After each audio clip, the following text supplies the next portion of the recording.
स्थापितं येन भूतले स्वयं रूपः कदा मह्यं ददाति स्वपदान्तिकं वन्देऽहं श्रीगुरौ श्रीयुतापदकमलं श्रीगुरून् वैष्णवांश्च श्रीरूपं साग्रजातं सहगण रघुनाथान्वितं तं सजीवं साद्वैतं सावधूतं परिजनसहितं कृष्णचैतन्यदेवं श्रीराधाकृष्णपादान् सहगण ललिता श्रीविशाखान्वितांश्च हे कृष्ण करुणा सिंधु दीनबंधु जगतपते गोपेश गोपिका कांत राधा कांत नमस्तुते तप्त कांचन गौरांगी राधे वृंदावनेश्वरी वृषभानु सुते देवी प्रणमामि हरिप्रिये वाञ्छाकल्पतरुभ्यश्च कृपा सिन्धुभ्येव च पतितानां पावनेभ्यो वैष्णवेभ्यो नमो नमः। जय श्री कृष्ण चैतन्य प्रभु नित्यानंद श्री अद्वैत गदाधर शिवासादि गौर भक्तवृंद। हरे कृष्णा कृष्ण कृष्णा हरे हरे, हरे राम राम राम हरे हरे। नमो विष्णुपादाय कृष्णप्रेष्ठाय भूतले श्मते भक्तिवेदांत स्वामिन्निति नामिने नमस्ते सारस्वते देवे गौरवाणी प्रचारिणे निर्विशेष शून्यवादि पाश्चात्य देश तारिणे। हरे कृष्णा। भगवद गीता अध्याय पहला श्लोक संख्या 3।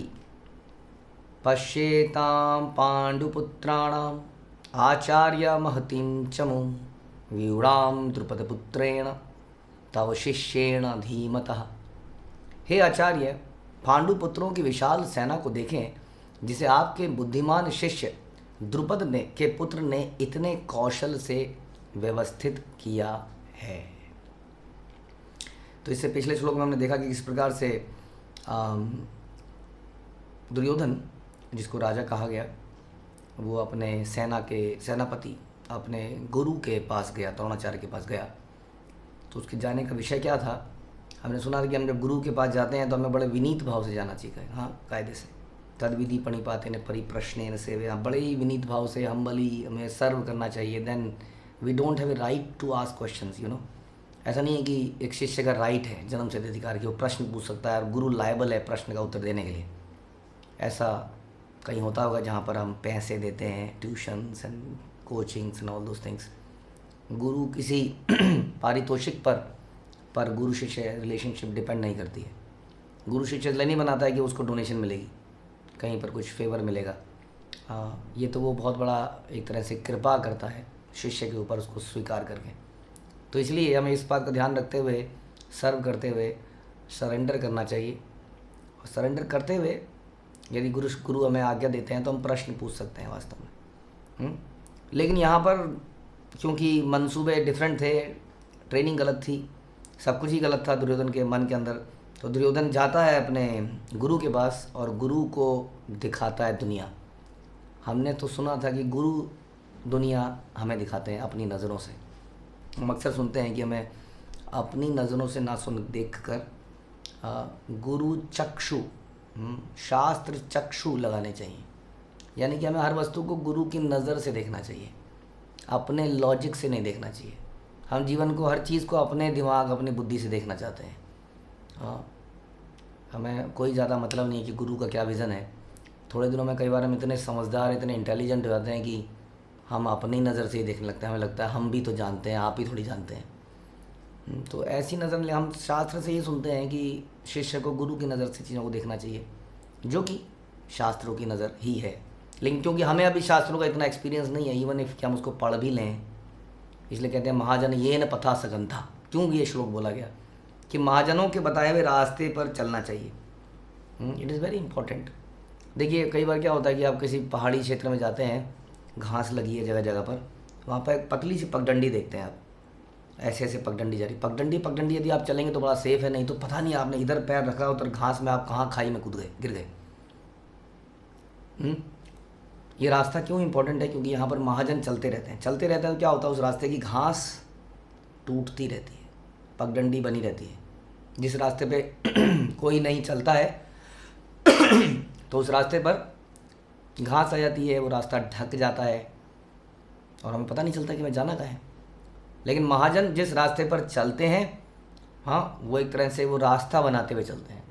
रास्ता बनाने के दौरान वो उस रास्ते की घास, खरपतवार यानी कि हमारे डाउट्स इनको हटाते चले जाते हैं, और हम उनके पीछे पीछे यदि चलते रहेंगे तो हम उस खाई से भी निकल जाएंगे। बड़ी से बड़ी पहाड़, बड़ी बड़ी से खाई में आप देखते हैं जरा सी पगडंडी से आदमी बड़े से बड़े पहाड़ को क्रॉस कर जाता है। तो इसको कहते हैं गुरु पे वास्तविक श्रद्धा, और हमें उन्हीं के बताए गए रास्ते पे चलना चाहिए। हम देखते थे कि जब लक्ष्मण जी चलते थे तो वो बिल्कुल राम जी के और सीता के पीछे पीछे चलते थे, but at the same time Lakshman हमेशा ये ध्यान रखते थे कि उनका पैर ना तो भगवान राम के छोड़े गए चिन्हों पर पड़ जाए और ना ही सीता रानी पर पड़े उनके पैरों पर, लेकिन वो चले उनके पीछे पीछे ही। हाँ, तो कितना सतर्कता से वो चलते होंगे। While he has to always, ऐसा कहते हैं कि वो कभी सीता मैया के चेहरे की तरफ भी नहीं देखते थे। तो चरणों पर चलना, चरण चिन्हों पर चलना, उनके पदों पर चलना, उनके यानी कि बताए गए रास्ते पर चलना ही एक शिष्य का कार्य है। लेकिन यहाँ पर हम देखते हैं कि दुर्योधन जो है अपने गुरु को रास्ता दिखाने आए हैं। क्या कहते हैं कि जरा पांडु पुत्रों की विशाल सेना को तो देखें, तो क्या उनको नहीं दिख रही है? ये जो कटाक्ष की लैंग्वेज है कभी अपने सीनियर्स के सामने हम यूज़ नहीं कर सकते। ये जो इनडायरेक्टली हम लैंग्वेजेस बोलते हैं, एक मतलब एक शब्द के कई सारे मतलब, ये लैंग्वेज से हमें जनरली बचना चाहिए। इवन किसी के भी सामने जिसको जो बोलना है बड़े स्पष्ट शब्दों में उदाहरण के साथ बोल सकते हैं, लेकिन यहाँ पर एक इनडायरेक्ट वे में दुर्योधन कुछ कहना चाह रहे हैं। उनकी बातों में एक कटाक्ष है, वो अगली लाइन से क्लियर होता है, जिसे आपके बुद्धिमान शिष्य द्रुपद के पुत्र ने इतने कौशल से व्यवस्थित किया है। तो ये सेना देखिए कितनी बड़ी सेना है, हाँ, कितने बढ़िया तरीके से सुव्यवस्थित है। ये जेलसी भी दिखाता है। तो आउट ऑफ जेलसी इस सिंह की सामने वाली सेना इतनी बढ़िया सुव्यवस्थित क्यों है? हाँ, द्रोणाचार्य इसके जिम्मेदार आप हैं। गुरु हैं वैसे तो, लेकिन बता रहे हैं कि इसके जिम्मेदार आप हैं। क्यों? क्योंकि आपने ही ट्रेनिंग दी है। हाँ, और बन जाइए इनके फेवर में। देखिए आज यही लोग हमें मारने के लिए आएंगे। और देखिए क्या बोल रहे हैं, सिंपली ये नहीं बोल रहे कि कुछ उकसाने का प्रयास कर रहे हैं। क्या कह रहे हैं? आपका बुद्धिमान शिष्य द्रुपद के पुत्र, हाँ, धृष्टद्युम्न ने इतने कौशल से व्यवस्थित किया है। आपका शिष्य है और द्रुपद का पुत्र है। तो द्रोणाचार्य और द्रुपद की बहुत पुरानी लड़ाई थी। बचपन में दोनों मित्र थे, और मित्रता में ही एक बार द्रुपद ने बोल दिया था कि जब हम बड़े होंगे तो मैं, द्रुपद राजा परिवार के थे, राज परिवार के थे, द्रोणाचार्य एक साधारण ब्राह्मण थे।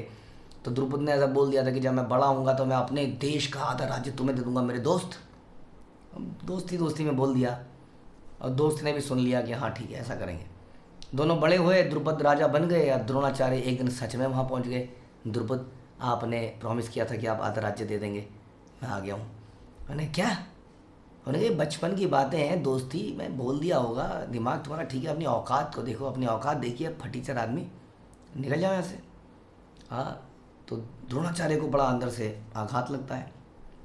हाँ, उनके अंदर बड़ी ईर्ष्या पैदा हो जाती है, गुस्सा क्रोध आ जाता है। तो उस दिन शपथ लेते हैं कि मैं जो है ऐसे लोगों को ट्रेन करूँगा जो इसको हराएंगे। उसके बाद वो पांडवों को ट्रेनिंग देते हैं, बाद में उनके इन सब के माध्यम से द्रुपद को हराते हैं, उसको बंदी बनाते हैं। उसको बोलते हैं कि देख अब मैं राजा हूँ और तुम रंक हो, अब बोलो तुम्हें आधा राज्य चाहिए, जाओ मैं तुम्हें आज देता हूँ। तो इस प्रकार से द्रुपद को राज्य मिलता है, but he feels very insulted. उसके बाद द्रुपद जो है फिर से बदला लेने के लिए द्रोणाचार्य के अगेंस्ट में यज्ञ करते हैं, और वहाँ पर द्रौपदी और धृष्टद्युम्न पैदा होते हैं। और वही धृष्टद्युम्न, ये घोषणा होती है कि द्रोणाचार्य की मृत्यु का कारण बनेगा। सोचिए, हाँ, बदला, रंजिशें कितने परिवारों को तबाह कर देती हैं। इसमें कोई बचता नहीं। अल्टीमेटली हुआ क्या? कोई भी नहीं बचा, सभी मारे गए। तो ये बड़े छोटे विचार हैं। हम लोगों को एक दूसरे से रंजिशें हो जाती हैं, ईर्ष्या हो जाती है, जबकि हम सब जानते हैं कि संसार में रहना किसी को भी नहीं है। ना तो आप रहेंगे ना हम रहेंगे। हाँ, बस ये रंजिशें, इनकी कहानियाँ रह जाएंगी। बोला जाएगा ये खानदानी लोग थे, खानदानी दुश्मन थे। कुछ मूवी मेकर आएंगे, उसके बाद मूवी बना देंगे। हाँ, कि कुल जन्म के एक परंपरा, उसका बच्चे, उसके बच्चे आपस में सब धूम धड़ाम मार रहे हैं, गोली बाजी, और लोग बड़े एंटरटेनमेंट उससे हासिल करेंगे। तो वास्तव में ये इन सब चीज़ों से जीवन में कुछ हासिल नहीं होता यदि आप इसको डीपली सोचेंगे तो, इन रंजिशों से। तो यहाँ पर रंजिश आदमी भूल भी जाए तो कोई क्या करता है समाज में, अरे भूल गया तो तेरी कितनी बेइज्जती करी थी उसने, कैसे भूल सकता है, तू आदमी नहीं है, तू नपुंसक है। मैं होता तो थप्पड़ मार देता, मैं होता तो मुंह पे थूक देता, मैं होता तो। कई बार हम लोग शांति से बैठे हैं, हम टॉलरेट कर रहे हैं, लेकिन कोई दूसरा आके हमें भड़का देता है, उकसा देता है। अरे तुम्हें डाउट कैसे नहीं है, मुझे पता है ये सब गलत है। यहाँ पर देखा है तुमने इंटरनेट में क्या क्या लिखा है, देखो जरा, तुम्हारा दिमाग खराब हो गया, तुम्हारी मति मारी गई है। और हम इतने मूर्ख हैं, किसी के उकसाने पर हम लोग एजिटेट हो जाते हैं। निहायत ही घटिया किस्म की पर्सनैलिटी होती हैं वो लोग। हाँ, जैसे हम सुनते हैं ये जो टीन है, टीन को गर्म करते हैं तो टीन तुरंत गर्म हो जाता है, और ठंडा करके तुरंत ठंडा भी होता है। वैसे तो ये कोई पर्सनैलिटी नहीं, पर्सनैलिटी वो होती है जिसके अपने कुछ प्रिंसिपल्स होते हैं, सिद्धांत होते हैं।